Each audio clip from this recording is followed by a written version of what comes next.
শুভেচ্ছা বন্ধুরা। শেখ হাসিনার বিরুদ্ধে গণহত্যার মামলা করা যাবে।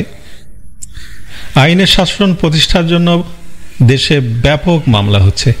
বেশিরভাগ ক্ষেত্রে বাদীরা না বুঝে এসব করছেন। স্বয়ং আইন উপদেষ্টা সপ্তাহখানেক আগে গণমাধ্যমে বলেছেন, তিনি গবেষণা করে নিশ্চিত হয়েছেন যে শেখ হাসিনার বিরুদ্ধে গণহত্যার অভিযোগে আন্তর্জাতিক অপরাধ ট্রাইব্যুনালে মামলা করা যাবে। এটা খুব বিস্ময়কর যে উপদেষ্টা আসিফ নজরুল ইসলাম ঢাকা বিশ্ববিদ্যালয়ের আইনের শিক্ষক। জাতিসংঘের দেওয়া সংজ্ঞা অনুযায়ী গণহত্যা হলো জাতীয়, নৃগোষ্ঠীয়, বর্ণগত বা ধর্মীয় গোষ্ঠীকে সম্পূর্ণরূপে বা আংশিকভাবে ধ্বংস করার উদ্দেশ্যে করা ইচ্ছাকৃত কার্য। 1971 সালে বাংলাদেশের 30 লাখ মানুষকে হত্যা করে পাক বাহিনী। এতদিন তদবির করেও জাতিসংঘের কাছে বা অন্য কোনো আন্তর্জাতিক সংগঠনের কাছে সেটাকে গণহত্যা হিসেবে স্বীকৃতি পাওয়া যায়নি। 1915 থেকে 1920 সালের মধ্যে অটোম্যানরা আনুমানিক 1.5 মিলিয়ন আর্মিয়ানকে হত্যা করে। এই হত্যাকাণ্ডকে গণহত্যা হিসেবে স্বীকৃতি পাওয়ার জন্য আর্মেনিয়ানরা 100 বছর ধরে চেষ্টা করছে, সফল হয়নি। গণহত্যার অপরাধে প্রতিরোধ ও শাস্তি সংক্রান্ত 28 নভেম্বর 1949-এর কনভেনশনটি 9 ডিসেম্বর 1948 তারিখে জাতিসংঘের সাধারণ পরিষদ কর্তৃক গৃহীত হয়। বর্তমানে বাংলাদেশ সহ 146টি দেশ এর অনুসমর্থক। এবারের গণ অভ্যুত্থানে নিহত হওয়ার ঘটনা গণহত্যা নয়, কারণ এখানে আক্রান্তরা জাতীয়, নৃগোষ্ঠীয়, বর্ণগত বা ধর্মীয় গোষ্ঠী ছিল না। দ্বিতীয়ত, এই হত্যাকাণ্ডগুলো ইচ্ছাকৃত বা পরিকল্পিত ছিল না। সংবিধানের 37 অনুচ্ছেদে বলা হয়েছে, জনশৃঙ্খলা বা জনস্বাস্থ্যের স্বার্থে আইনের দ্বারা আরোপিত যুক্তিসঙ্গত বাধা নিষেধ সাপেক্ষে শান্তিপূর্ণভাবে ও নিরস্ত্র অবস্থায় সমবেত হইবার এবং জনসভা ও শোভাযাত্রায় যোগদান করিবার অধিকার প্রত্যেক নাগরিকের থাকিবে। আইনের দ্বারা আরোপিত যুক্তিসঙ্গত বিধিনিষেধের সংজ্ঞা বা পরিধি সরকার নির্ধারণ করে ফৌজদারি আইন প্রণয়ন করে। কেউ জীবন ও জনসম্পত্তির ক্ষতি করলে বা ক্ষতি করতে উদ্যত হলে তাকে নিরস্ত করার অধিকার রাষ্ট্রের আছে বলে মনে করা হয়। 2023 গত বছর যুক্তরাষ্ট্রের পুলিশ 1127 জনকে এই আইনের আওতায় হত্যা করেছে। 10 জন মানুষ যদি জনমানবহীন রেল স্টেশনে আগুন দেয় এবং পুলিশ তাদের নিয়ন্ত্রণ করতে না পেরে হত্যা করে, তাহলে আমাদের মনে হতে পারে যে রেল স্টেশনের চেয়ে সহস্রগুণ মূল্যবান 10 জন মানুষের প্রাণ সংহার করে অন্যায় করা হয়েছে। এভাবে দেখলে তা রাষ্ট্র ব্যবস্থার মূলে আঘাত করবে। রাষ্ট্রবিজ্ঞানী থমাস পেইন মনে করেন, প্রতিটি রাষ্ট্রে সমাজ একটি আশীর্বাদ, কিন্তু সরকার এমনকি তার সার্বভৌম রাষ্ট্রেও একটি অপ্রয়োজনীয় মন্দ সংগঠন। এর সবচেয়ে খারাপ অবস্থায় এটি একটি অসহনীয় সংগঠন। রাষ্ট্র জনগণের টাকায় অস্ত্র কিনে পুলিশের হাতে তুলে দেয়, যাতে জনগণ আইন ভঙ্গ করলে পুলিশ তাকে গুলি করে মারে। খেয়াল করুন, এই অস্ত্র কিন্তু বিসিএস পরীক্ষায় পাশ করা শিক্ষিতের হাতে তুলে দেওয়া হয় না। জনশৃঙ্খলা আইনের দর্শন এই যে পুলিশ ব্যক্তিকে হত্যা করে না, বরং ব্যক্তি জনশৃঙ্খলা ভঙ্গ করে রাষ্ট্রের প্রতি চ্যালেঞ্জ ছুড়ে দেয় এবং স্বয়ংক্রিয়ভাবে রাষ্ট্র কর্তৃক নিহত হয়। পুলিশ রাষ্ট্রের কর্মচারী, সে মান্য করে সার্বভৌমের আদেশ। জন অস্টিনের ভাষায় সার্বভৌমের আদেশই আইন। সার্বভৌম কোনো মানুষ নয়, একটি ধারণা। এই আদেশ যদি পুলিশ ভঙ্গ না করে, তাহলে তার বিরুদ্ধে আদালতে গিয়ে লাভ নাই। কিছু উদাহরণ তুলে ধরা যাক। 2006 সালে বিদ্যুৎ সরবরাহের দাবিতে চাঁপাইনবাবগঞ্জের কানছাটে আন্দোলনরত জনতার উপর আইন শৃঙ্খলা রক্ষাকারী বাহিনীর গুলিতে প্রাণ হারান 17 জন। 1995 সালের মার্চ মাস ব্যাপী সার, জ্বালানি তেল ও কৃষি পণ্যের আন্দোলনে 12 জন কৃষককে হত্যা করে পুলিশ। 2006 সালে দিনাজপুরের ফুলবাড়িতে এশিয়া এনার্জির বিরুদ্ধে প্রতিবাদ কর্মসূচি ঘিরে আন্দোলনে বিডিআরের গুলিতে নিহত হয়েছিলেন 3 তরুণ। এরশাদ বিরোধী আন্দোলনে নিহত হয়েছেন 49 জন। 2 বার তত্ত্বাবধায়ক সরকারের আন্দোলন, হরতাল, ঘেরাও, অবরোধ সহ অঞ্চল ভিত্তিক বিভিন্ন আন্দোলনে সহস্রাধিক মানুষ নিহত হয়েছেন। 1972-73 সালে আওয়ামী লীগের পরম মিত্র ছিল কমিউনিস্ট পার্টি ও তার ছাত্র সংগঠন ছাত্র ইউনিয়ন। ভিয়েতনাম যুদ্ধে মার্কিন যুক্তরাষ্ট্র অপারেশন লাইনব্যাকার 2 পরিচালনার মাধ্যমে উত্তর ভিয়েতনামের উপর নতুন করে কৌশলগত বিমান আক্রমণ শুরু করে। বাংলাদেশের সোভিয়েতপন্থী দলগুলো এর বিরুদ্ধে প্রতিবাদ মিছিল বের করে এবং 1973 সালের 1 জানুয়ারি ঢাকা, চট্টগ্রাম, রাজশাহী ও অন্যান্য শহরে যুক্তরাষ্ট্র বিরোধী মিছিল ব্যাপক আকার ধারণ করে। রাজশাহীতে পুলিশের গুলিতে ছাত্র ইউনিয়নের 2 জন কর্মী নিহত হন। যুদ্ধ অপরাধের বিচার বন্ধের দাবিতে আন্দোলনকারীদের মধ্যে প্রায় 200 জন পুলিশের গুলিতে নিহত হন। এই হত্যাকাণ্ডগুলো 55 বছরে পুলিশের বিরুদ্ধে একটি অভিযোগও দায়ের করা হয়নি, এবারও করা যাবে না। মামলা দায়ের করলে আদালত তা খারিজ করে দিবে। শেখ হাসিনা বা সাকিবের বিরুদ্ধে দায়ের করা মামলাগুলোই চার্জ গঠন করা যাবে যদি এরকম প্রমাণ থাকে যে তারা অর্থ, ক্ষমতা, প্রলোভন প্রয়োগ করে পুলিশের কোনো কর্মকর্তা বা সিপাহীকে একজন নির্দিষ্ট ব্যক্তির হত্যাকাণ্ডে নিয়ামক বা সাহায্যকারী হিসেবে কাজ করেছেন। পাকিস্তানের জুলফিকার আলী ভুট্টো তার রাজনৈতিক প্রতিপক্ষ আহমেদ রাজা কাসুরিকে ভাড়া করা লোক দিয়ে হত্যার চেষ্টা করেন। কাসুরি বেঁচে গেলেও তার বাবা নবাব মোহাম্মদ রাজা কাসুরি নিহত হন। এই অপরাধে আদালত ভুট্টোকে ফাঁসি দেয়। 1988 সালে কুদ্দি সহ হালব যাতে মাস্টার্স গ্যাস ও নার্ভ এজেন্ট ব্যবহার করে 5000 কুদ্দিকে হত্যার অভিযোগে সাদ্দাম হোসেনের বিরুদ্ধে মামলা হয়েছিল তিনি ক্ষমতাচ্যুত হবার পর। তার এই কাজকে রাষ্ট্রীয় নীতির সাথে সামঞ্জস্যপূর্ণ ও জনস্বার্থে কৃত নয় বলে বাদীপক্ষ প্রমাণ করতে ব্যর্থ হলে আদালত মামলা খারিজ করে দেয়। 1982 সালে সাদ্দাম হোসেন বাগদাদের উত্তরে ডুজাইল নামে একটি গ্রামে গেলে তাকে লক্ষ্য করে গুলি করা হয়েছিল। পরে সাদ্দামের নির্দেশ অনুযায়ী সেনাবাহিনী ওই গ্রামে গিয়ে 150 মানুষকে গুলি করে হত্যা করে। এই অপরাধে সাদ্দাম হোসেনের ফাঁসি হয়, কারণ এক্ষেত্রে হত্যাকাণ্ডটি রাষ্ট্রীয় নীতির সাথে সামঞ্জস্যপূর্ণ ও জনস্বার্থে কৃত অথবা জনশৃঙ্খলার জন্য তাৎক্ষণিক হুমকির প্রতিক্রিয়া স্বরূপ ছিল না, বরং তা ছিল পরিকল্পিত ও ব্যক্তিগত আক্রোশ বা প্রতিহিংসা থেকে উদ্ভূত। এখানে খেয়াল করতে হবে যে দুজাইল গ্রামে যখন সাদ্দামের উপর গুলি চালানো হয়েছিল, এই হামলার প্রতিরোধে যদি তাৎক্ষণিকভাবে 500 জনকেও হত্যা করা হতো তবে সেটাকে আইন সমর্থন করত। এই হত্যাকাণ্ডের জন্য সাদ্দাম দোষী হতেন না। আইন উপদেষ্টার কৃত গবেষণার বিষয়ে ফিরে আসি। আন্তর্জাতিক অপরাধ ট্রাইব্যুনালের কাজ কি?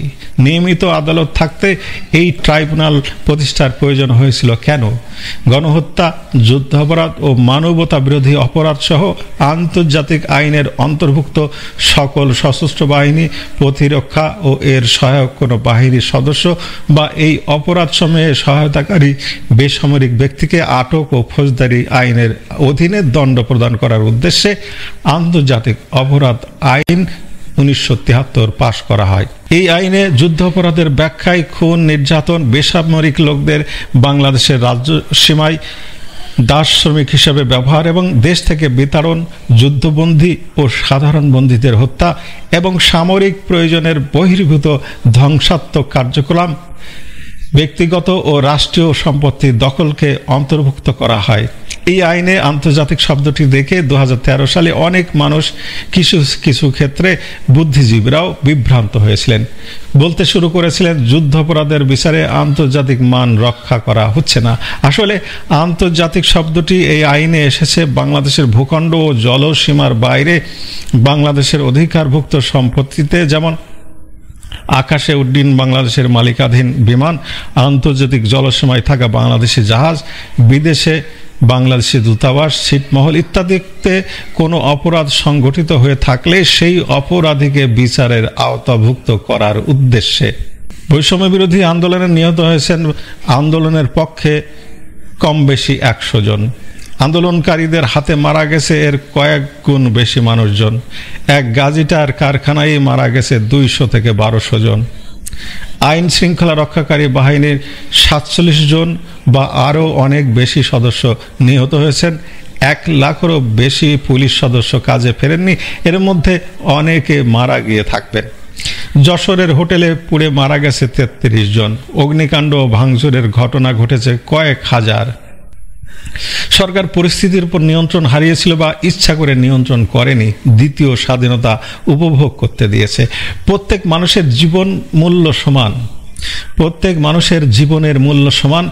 তাদের সবার বাবা মা ভাই বোন আত্মীয় স্বজন আছেন, তারা সমান কষ্ট পাচ্ছেন। আবু সাইদের বাবা মা যেমন কষ্ট পাচ্ছেন, তেমনি কষ্ট পাচ্ছেন গ্রাম থেকে উঠে আসা মেধাবীদের হাতে নিহত গরিব পুলিশ কনস্টেবলের বাবা মা। মেধাবীদের পক্ষের মানুষদের কাছে ওই পুলিশ সদস্যের বাবা মার কষ্টের খবর পৌঁছচ্ছে না।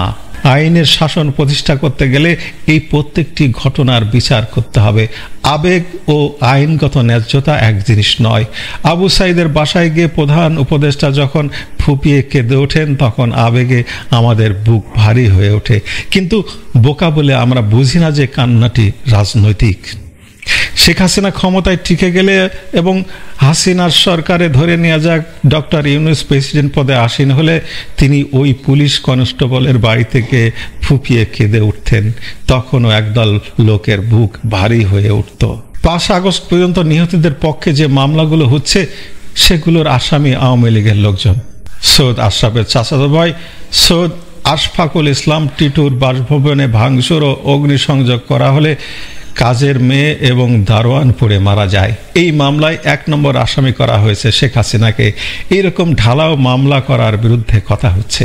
আইনের শাসনের জন্য এটাও ভালো কথা নয়। শহরে গেলে চাচার বিরুদ্ধে একটি মামলা দিয়েই আসতে পারি। এই ইচ্ছার স্বাধীনতা গণতন্ত্র অনুমোদন করে। সাকিবের বিরুদ্ধে হত্যা মামলা হয়েছে, আমরা জানি না তিনি হত্যার সাথে জড়িত ছিলেন কিনা, অনুমান করছি ছিলেন না। এই অনুমানের ভিত্তিতে আমরা যদি রায় ঘোষণা করে দিই, তাহলে বিচার ব্যবস্থায় অযাচিত হাত দেওয়া হলো। সাকিব যদি আদালত থেকে নির্দোষ প্রমাণিত হয়ে আসেন, তাহলে তিনি মানহানির মামলা করবেন এবং বাদীর 5-10 বছর জেল হয়ে যাবে। এটা হলো আইনের শাসন। রংপুরের আবু সাইদের হত্যাকাণ্ড ছাড়া এই অভ্যুত্থানে পুলিশের বিরুদ্ধে করা কোনো মামলা ঠেকার সম্ভাবনা কম। আবু সাইদ মামলায় অভিযুক্ত পুলিশ কনস্টেবলের লঘু কোনো দণ্ড হতে পারে। দ্বিতীয় স্বাধীনতায় উভয় পক্ষের নিহতদের ব্যাপারে আমরা সমবেতী হতে পারি, কিন্তু খুব ভারাক্রান্ত হবার কারণ নেই। কেউ যদি স্বাধীনতার জন্য আইন ভঙ্গ করে রাষ্ট্রের সার্বভৌমত্বের কাছে নিজের জীবন বিসর্জন দেন, তাহলে সেটা তার মহানুভবতা। তিনি শহীদের মর্যাদা পাবেন, যেমন প্রথম স্বাধীনতার শহীদরা পান। আত্মত্যাগের জন্য তিনি আমাদের শ্রদ্ধার পাত্র হয়ে থাকবেন। এক্ষেত্রে স্বৈরাচারের দায়, অনুমোদন বা সহানুভূতি থাকার কারণ নেই, কারণ তাকে হত্যা করেছে সার্বভৌমত্বের আদেশ, অন্য কথায় প্রচলিত আইন। রাষ্ট্র যে তাকে আইনানুগভাবে হত্যা করতে পারে, সেটা কারফিউ জারির মাধ্যমে আগেই জানিয়ে দিয়েছে। বাকি দায়িত্ব নাগরিকের নিজের। কারফিউর আগে যারা নিহত হয়েছেন, তারাও জনশৃঙ্খলা ভঙ্গ করেছেন। ফলে আদালত খুব সহজে এই মামলাগুলো খারিজ করে দেবে। ছাত্ররা আইন ভঙ্গ করে সচিবালয়ে ঢুকেছে, পুলিশ বাধা দিলে তা উন্মত্ত হয়ে উঠতে পারত। পরিস্থিতি নিয়ন্ত্রণের বাইরে গেলে গুলি করতে হতো, তাতে সচিবালয়ের কাজ স্বাভাবিক থাকতো। এটাই রাষ্ট্রের দায়িত্ব। রাষ্ট্র বর্তমানে যে দায়িত্ব পক্ষপাতমূলকভাবে পালন করছে বলে নৈরাজ্য তৈরি হয়েছে। আইন ভেঙে ছাত্ররা পুরস্কৃত হয়েছে, আনসাররা আটক হয়ে জেলে গেছে। দিনাজপুরে ইয়াসমিন হত্যাকাণ্ডের বিচার প্রার্থীরা জনশৃঙ্খলা ভঙ্গ করেছিল বলে তাদের হত্যা করেছিল পুলিশ। এটা বললে সঠিক হবে না যে পুলিশ ধর্ষকের পক্ষ নিয়েছে। গুলি করার আইন আছে, গুলি খাওয়ার আইন আছে। দেখতে হবে সেই আইন অনুসরণ করা হয়েছে কিনা। এখানে পুলিশ আইন শৃঙ্খলা রক্ষার জন্য গুলি করেছে। জনশৃঙ্খলা বাহিনী আইন প্রয়োগ করলে 5 আগস্টের পর, হাসিনা সরকারের পতনের পর থেকে এ পর্যন্ত হয়তো অর্ধশত দেশপ্রেমিক মেধাবী আক্রমণকারী নিহত হতো। রক্ষাপ্রাপ্ত, পালিয়ে বেড়ানো বা ঘরে লুকিয়ে থাকা স্বৈরাচারের 500 দালাল আওয়ামী লীগের নেতাকর্মী। অদ্ভুত শোনালেও একটা আদর্শ রাষ্ট্র এই কাজটি করে। আমাদের মনে হতে পারে দালাল হত্যার নৈতিক সমস্যা নেই, কিন্তু একটা আদর্শ রাষ্ট্র তা মনে করে না। আমরা যদি একটা খুনিকে ছিনিয়ে নেওয়ার জন্য পুলিশ ভ্যানে আক্রমণ করি এবং পরিস্থিতি আয়ত্তের বাইরে চলে যায়, তাহলে পুলিশ গুলি করে ন্যায্যতার পক্ষে লড়াই করা 10 জন আক্রমণকারীকে আইনানুগভাবে মেরে ফেলতে পারে। আমাদের মনে হবে পুলিশ খুনির পক্ষ নিয়ে ন্যায়ের পক্ষের মানুষদের হত্যা করলো, কিন্তু আইন আসলে অন্ধ। সে তার নিজের নিয়মে চলে বলে সভ্যতা ঠিকই আছে। কোথাও গুলি বর্ষণের পর পুলিশ কর্মকর্তা বা ম্যাজিস্ট্রেট যখন রিপোর্ট প্রদান করেন, তখন তিনি লেখেন, পরিস্থিতির বিবেচনায় সন্তুষ্ট হইয়া আমি গুলি বর্ষণের আদেশ প্রদান করি। এখানে সন্তুষ্ট অর্থ খুশি নয়, ইংরেজিতে স্যাটিসফাইড লেখা হয়, যার বাংলা সন্তুষ্ট লেখা হয়, কিন্তু এটা হওয়া উচিত প্রতীত সজ্ঞাত হইয়া, বিং কনফিডেন্স। আমাদের দ্বিতীয় স্বাধীনতায় মিত্রপক্ষে নিহত হয়েছেন মোটামুটি 100 জন, শত্রুপক্ষে কম বেশি 500 জন। সাভারে ভ্যানের উপর লাশের স্তূপ ইতিহাসের একমাত্র ঘটনা নয়। যশোরে হোটেলে বা গাজীর গুদামে এর চেয়ে অনেক বড় স্তূপ পাওয়া যাবে। আমরা সেটা দেখব কিনা সেটা নির্ভর করবে আমরা কতটা নিরপেক্ষ দৃষ্টিভঙ্গি নিয়ে তাকাচ্ছি তার উপর। ইরানের বিপ্লবে পুলিশ ও সামরিক বাহিনীর গুলিতে নিহত হয়েছিলেন 60,000 মানুষ। জনশৃঙ্খলা আইন নিয়ে দীর্ঘ আলোচনার কারণ হলো এই আইনের প্রয়োজনীয়তা ও প্রয়োগ বুঝতে পারা। যমুনায় বোতলজাত পানির জায়গায় জগ আর মগ নিয়ে আসা আর দেশ চালানো এক কথা নয়। প্রশাসক, আইনজীবী, রাষ্ট্রবিজ্ঞানী, জনতা, অ্যাক্টিভিস্ট, রাজনীতিক, কোমল হৃদয়, কবিকুল প্রত্যেকের দেখা ভিন্ন ধরনের হবে, এটাই স্বাভাবিক। জাপানের আসাহি শিম্বুনের করা হিসাব অনুযায়ী বোমার প্রতিক্রিয়ায় সৃষ্ট রোগসমূহের উপর হাসপাতাল থেকে পাওয়া তথ্য গণনায় ধরে হিরোশিমায় 2,37,000 এবং নাগাসাকিতে 1,35,000 লোকের মৃত্যু ঘটে। 2 শহরেই মৃত্যুবরণকারীদের অধিকাংশই ছিলেন বেসামরিক ব্যক্তিবর্গ। মৃত্যু শক্তির বৈঠকে জেনারেলদের প্রস্তাবিত বিবেচনা অনুযায়ী জাপানের মূল ভূখণ্ডে হামলা করা ছাড়া দ্বিতীয় বিশ্বযুদ্ধের পরিসমাপ্তি ঘটনাও সম্ভব ছিল না। জেনারেলরা হিসাব দিয়েছিলেন এরকম একটা হামলায় উভয় পক্ষ মিলিয়ে 1 মিলিয়ন মানুষ নিহত হবে। এরপর লোক ক্ষয় কমানোর জন্য বিকল্প হিসেবে জাপানে পরমাণু বোমা হামলার সিদ্ধান্ত হয়।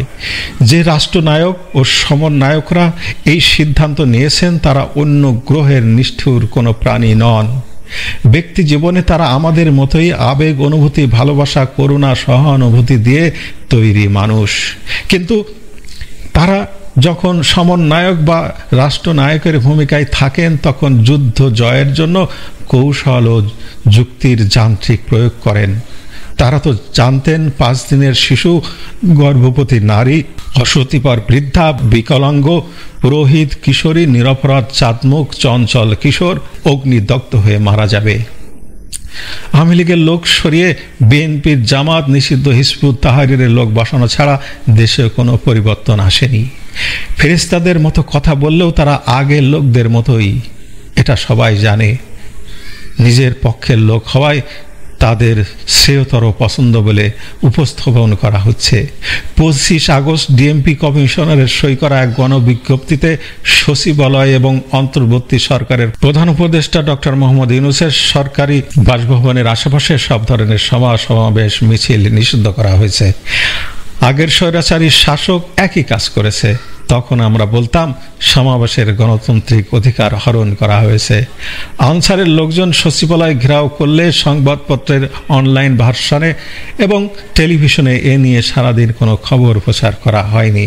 সাংবাদিকরা প্রশাসনের চাপে বা নিজেরাই সেটা করেননি, সরকারকে সন্তুষ্ট করার জন্য। এইরকম ক্ষেত্রে আমরা আগে বলতাম তথ্যের অবাধ প্রবাহের পথ সংকুচিত করা হচ্ছে। এখন সেটুকু বলার সাহসও কোনো গণমাধ্যমের নেই। প্রোপাগান্ডার প্রচলিত পুরনো প্রথায় চলছে দেশ। ধন্যবাদ বন্ধুরা।